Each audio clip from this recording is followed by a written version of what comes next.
We are again at the front gates of the infamous Skinwalker Ranch. Interesting to be parked down here out in the dark.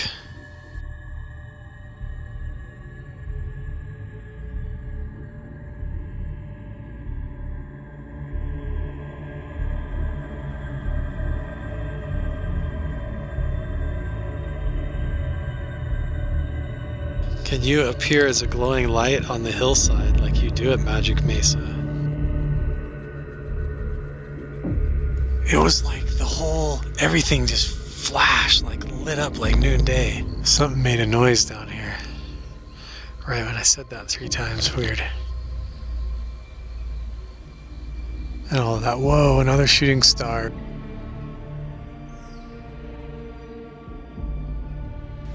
This is same petroglyph we have in southern Utah, clear down by St. George on the Anasazi Trail. He has 5 fingers on one hand and 4 on the other. I really think I've only seen this figure posted one time on Twitter, and it was a black and white LiDAR scan. It didn't have this figure, the whole panel or anything.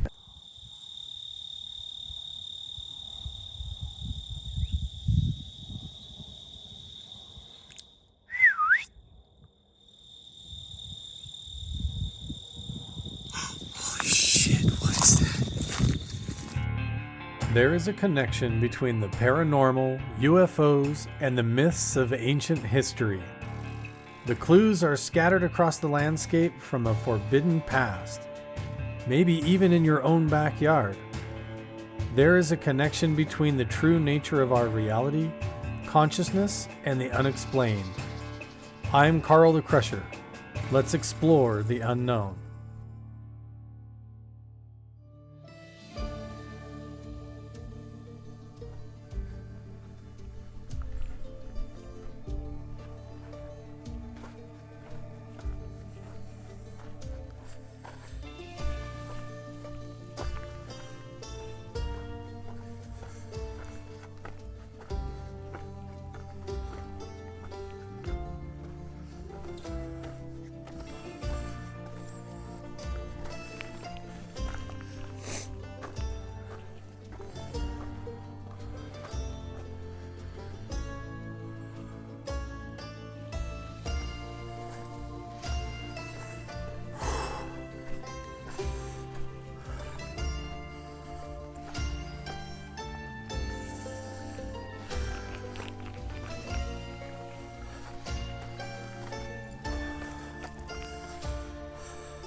See, once you get up inside of here, you realize how massive these are.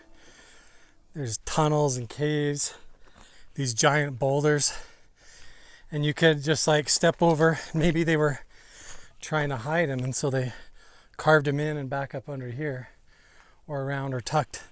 I've found some that are so small they're like the size of your thumbnail. So you have to really keep an eye out and look for markers. It could be anywhere.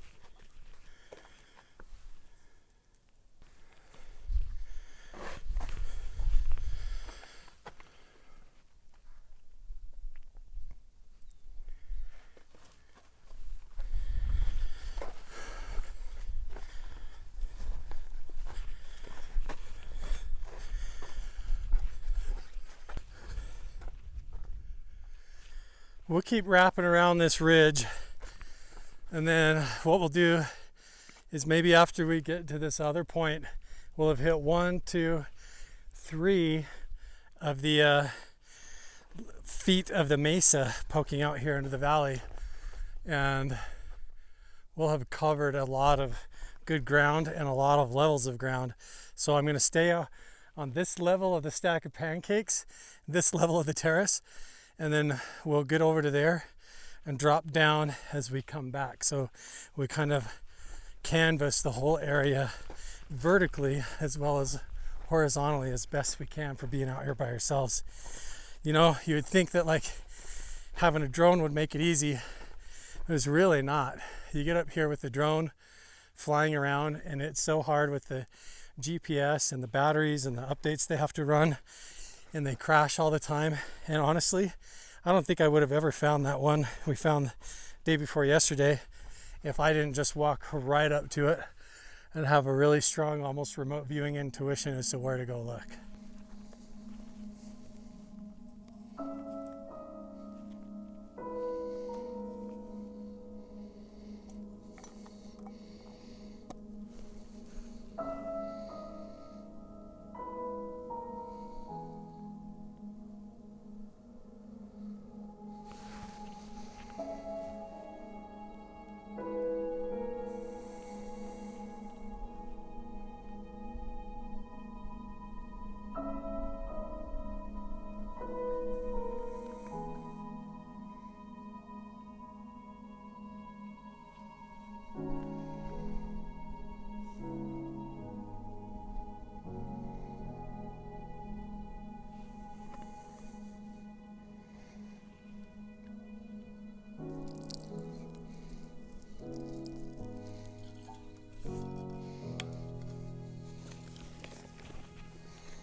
We started on the far side over there, and we climbed all the way up to the top, wrapped around, we went back.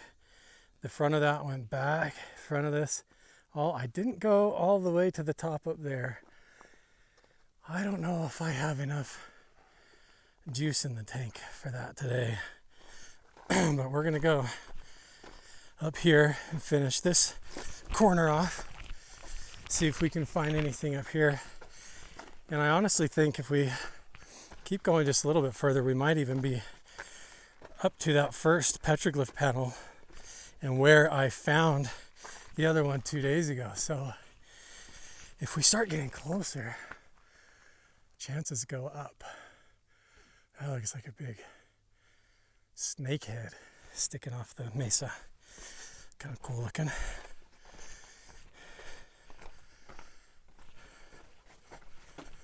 Isn't it beautiful up here? In its own like kind of way, like you're crawling on the surface of Mars. Oh. Well, look at this. I actually think that this is where we're winding back, where we found that little petroglyph guy standing on the serpent wave. So we picked a good path with very good odds of finding something new today. Still didn't. At least not yet. As we get up closer, there might be more right here. I'm not done yet. And again, we're staying after dark, of course. Right? How do we not? Last night, I was whistling down there, had something whistling back. So,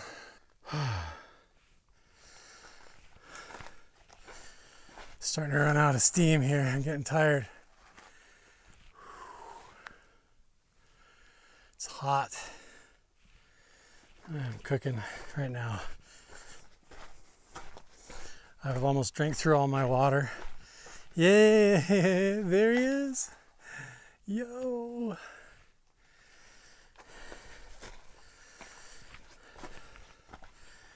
Wow, there he is. Clearly riding a wave.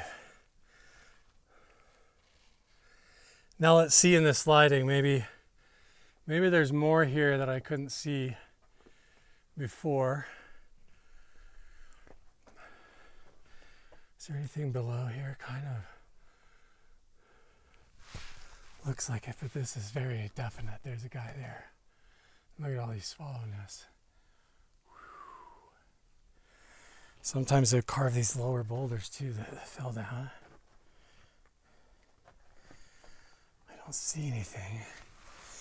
It's all focused on this mesa here.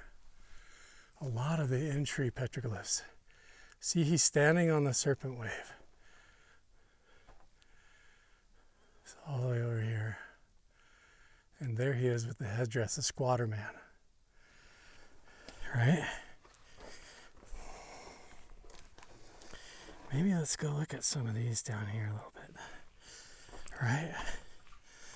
So we come around here. And this is where we found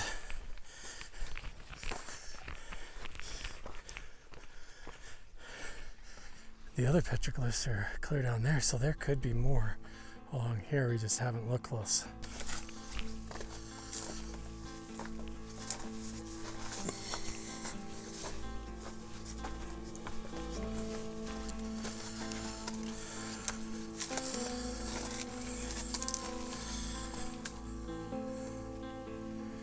Maybe on top. I wonder if they carved on top.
I'm pretty sure we're right on top of the petroglyph man.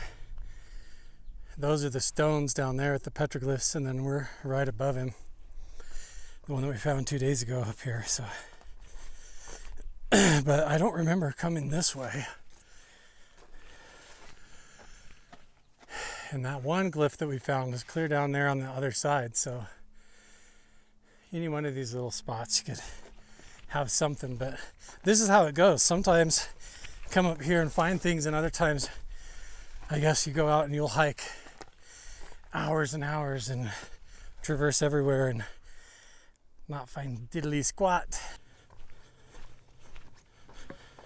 Yeah, this is it.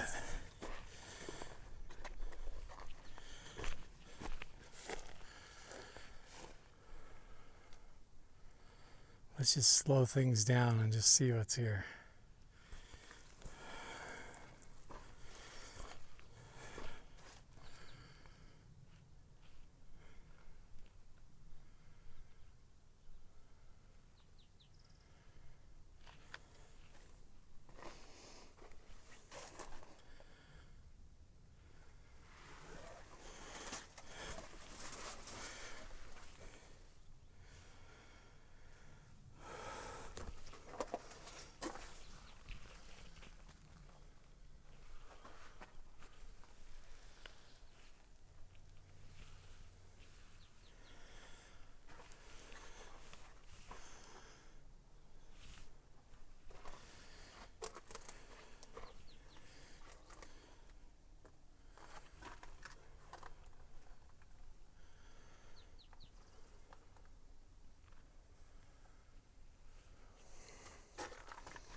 petroglyphs all the way over here. This looks like an animal.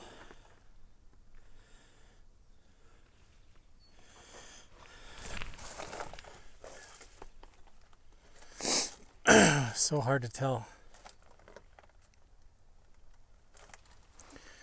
Lines here. Right? And then this goes. There's also some pecking going on here. This is all just one big wavy line. And this goes up. Dot. There's pecking all the way down here. Pecking right here in a circle. Or almost like a figure here. Wait. Is that a figure with his hand up too? I can't tell.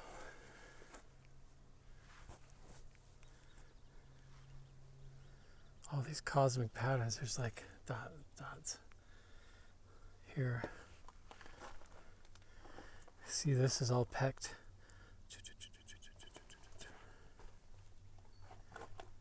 See? And look, there he is.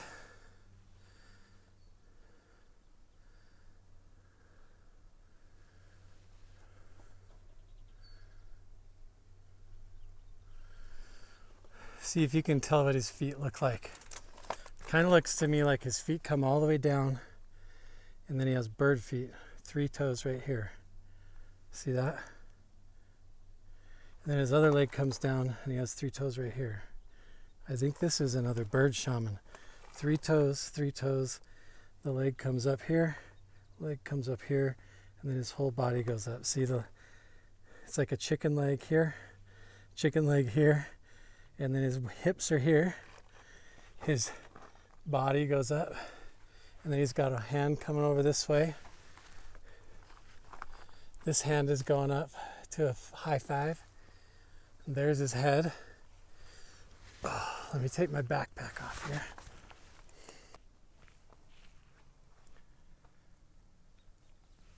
Now look at this here. This to me almost looks like this is a giant figure. He's standing in the river, and then there's a mesa going up and a whole mountain range, and on top of it is like a normal sized person, and he's pointing up at the giant who has his hand up like this. And there's his head with this long tail of hair, and that goes all the way up to a star. And that comes down. It's like he came down from the star, and that, or lightning coming down and touching the mountaintops. And there's a figure on top of the mesa, or on top of a hill, pointing at him like, look how big he is. And then there's this big giant in the valley. And look, this is almost like a depiction of it with a small person down here, the size only going up to his knee. And his fingers are so long, they're longer than mine for his size. So see, it's like a giant.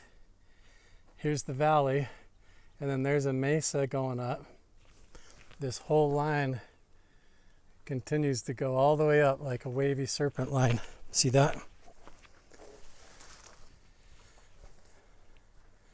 There's the serpent line down here and one up there, 2 of them.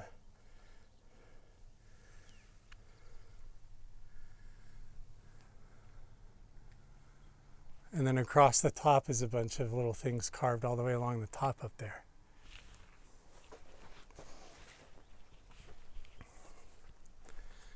See that? It's very hard to see, I know, but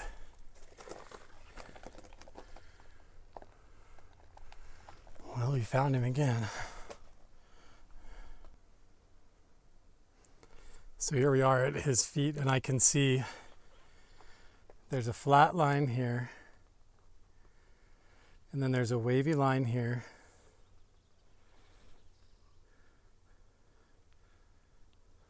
Almost like a flat line here, or these are feet his feet going up. There's something here, another wavy line going all the way here.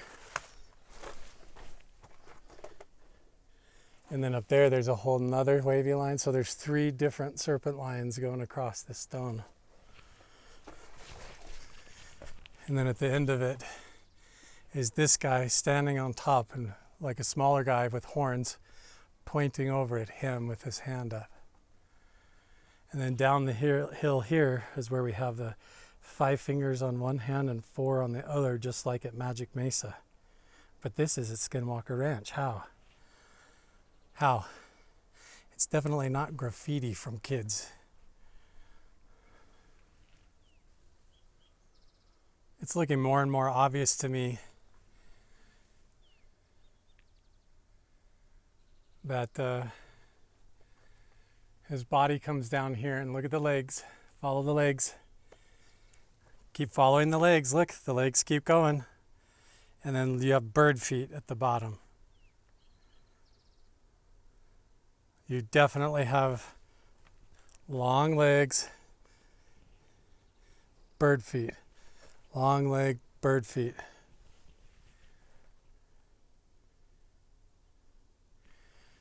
And then these wavy lines going across.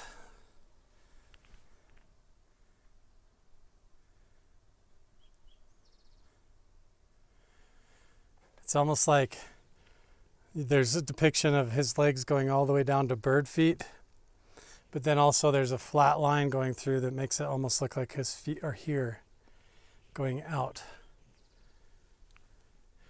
Like his legs are either this long here, or his hips are here, and his feet or toes are here, like this. See what I mean? It looks like you can see both the legs, long leg and toes. But also you could shift your vision, and it's like he has his feet are right here too. I think he has long legs and bird feet. I had no idea what I was in for coming up here this time. The way this place like challenges you and tests you in different ways that you don't expect. But then look, we made a new discovery. We made several new discoveries, and then we also have added to previous discoveries. We know now, instead of there just being the one shaman figure down on the main panel here at Lightning Springs Ranch connected to Skinwalker, there's actually 4 deity figures, and the one is the smaller horn figure with the power shooting all the way off the stone. The other 2 are spiritual guardians, no arms, no legs, faceless heads and tunics. Just guardian spirit entities. And then we've been able to hike up here with Donovan, look at the petroglyphs that match all the way back to Magic Mesa, clear down in southern Utah. So we're talking a 6.5 hour drive away at the opposite corner of the state. There's a petroglyph right here at Skinwalker Ranch Canyon, Lightning Springs Ranch, where the cattle graze and get mutilated. There is a figure with 5 fingers on one hand and 4 on the other, standing in a portal opening next to other figures right on that panel that is the same. 5 fingers on one hand, 4 on the other, and the bird shaman petroglyphs clear down at southern Utah, 6.5 hours away. To me, the connection between like everything that I've been doing, this entire spiritual journey that I've been on, and even why I'm here today and all the stuff that I have been going through, is for this, making these new discoveries literally changes history. Finding these petroglyphs up here could potentially push the date of the inhabitants of the ancient people that lived up in this canyon thousands of years ago. We're talking whoever came up here with an antler and a stone and pecked this into the rock to make this figure could have been trying to tell us the story of the legends of the land of the giants, the Siteka, that were told to have lived up here, and some of them were cannibal giants. These were spiritual, actual giant people that ran around up here and we're eating the villagers. The Utes, the Paiutes, the Shoshone were all have stories of this. And when you come up here on your own without even knowing anything's here, and you find what looks like a panel that shows a giant with a little person on the mesa pointing at him like, watch out. I don't know what it's not. We're not finding any depictions up here of normal villager life. We don't see any bighorn sheep. We're not seeing any little dogs. We don't see any depictions of like growing crops. We see these giant figures with long fingers, their head going up and connecting to the stars above with smaller horn figures. We see the 4 guardians of the shaman at the other end of the canyon, and the 5 fingers on one hand and the 4 on the other. We're not seeing typical daily villager life and depictions of what you would just call kids doing graffiti. These are significant carvings by people who were skilled, that knew what they were doing, that were carrying and telling a story hundreds of miles clear across the state to the bottom of Utah. This is back before Utah was even Utah. And these are so old that potentially for 6,000 to 8,000 years or longer, since the last person was up here and knew where they were, we might be the first people to sit up here with them and see them. And then we sit down here in the dark and we go, and something whistles back and whistles back and whistles back and whistles back, and you start to wonder, maybe the legends are true. Maybe these carvings are on the walls for a reason. We'll wait for the sun to go down and find out, won't we? We made it back down here to the other bird shaman. I'm pretty convinced that the one up there that we discovered 2 days ago has longer legs than the bird feet. Even when I look at the shorter legs, I'm like, that still looks like chicken legs. But here we have this guy with the 5 on the one hand, the 4 on the other, matching the same as clear down at the Magic Mesa. This triangular tunic figure next to him with the short legs and the horns. Another one over here, these like unfolding almost like a DNA strand, like they're coming out of waves. Like a frequency goes woo and peels open and they step through a vibration or a window, a doorway.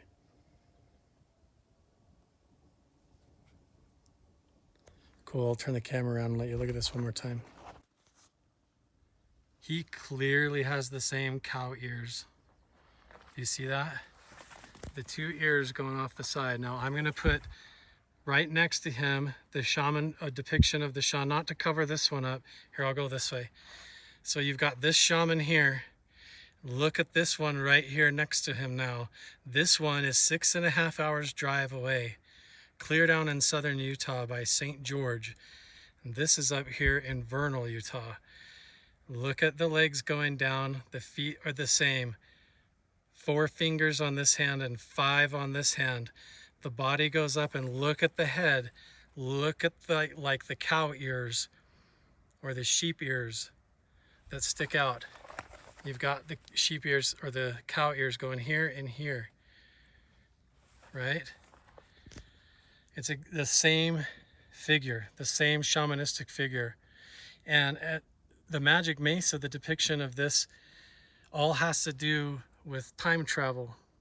It has to do with the shaman who is injured on one side from time traveling through portals. He gets wounded on the one side, and so he's missing a finger on this side.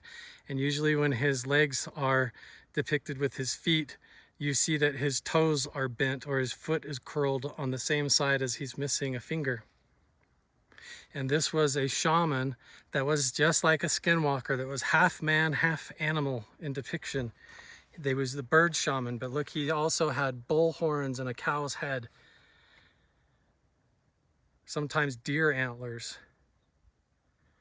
Stepping through a portal into this dimension, just like the story of the skinwalker, just like the story of Eatoy, the maze walker, just like Wovoka and the ghost dance, going through the time portal, stepping through different dimensions, and that fits all the legends of Skinwalker Ranch, coming and going.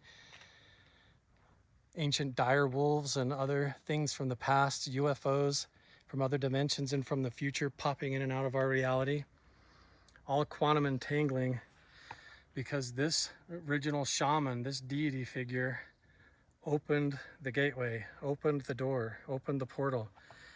Again, Skinwalker Ranch, Magic Mesa. Look at the ears, look at the hands.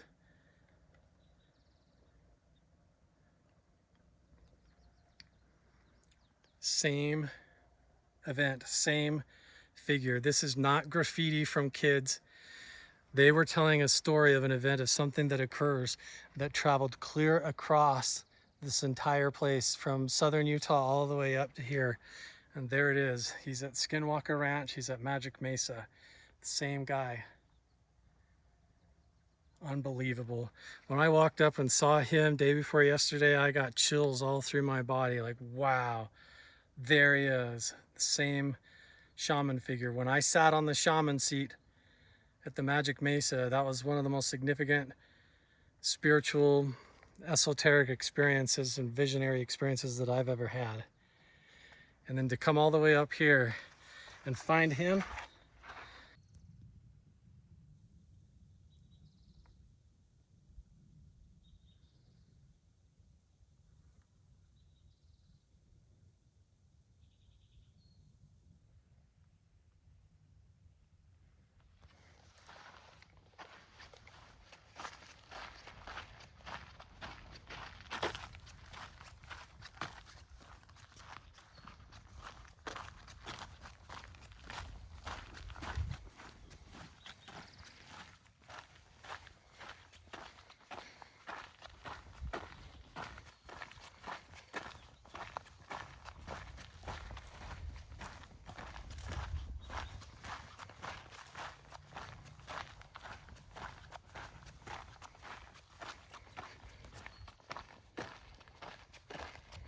We did it. We hiked all the way up the other side of that, all over the different layers, all the way to the top of that ridge, climbed along, even looked across that lip, found nothing, went all the way back in the canyon, across the top, searched all of that, crawled through, looked all the way through this lower ridge, all the way across there.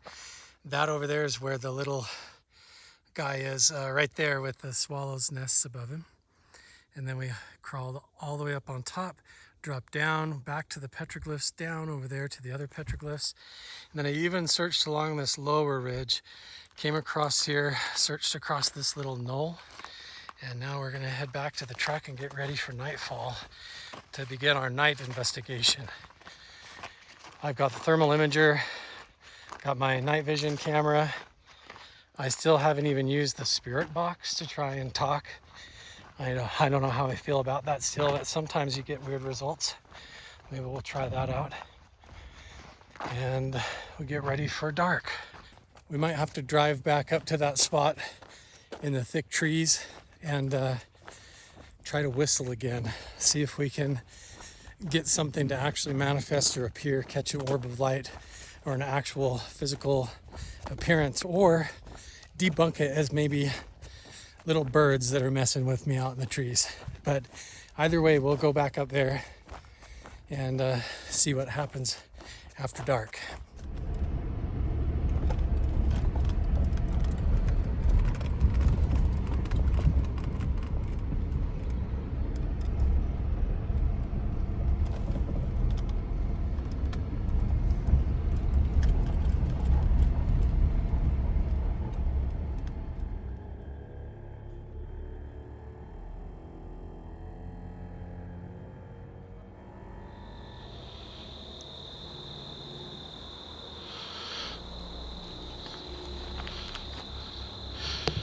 Something made like a weird screeching noise right over there.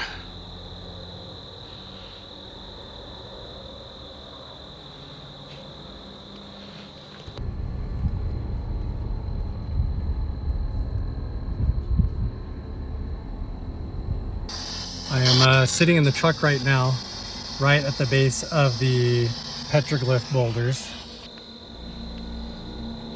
He's definitely a pack of coyotes.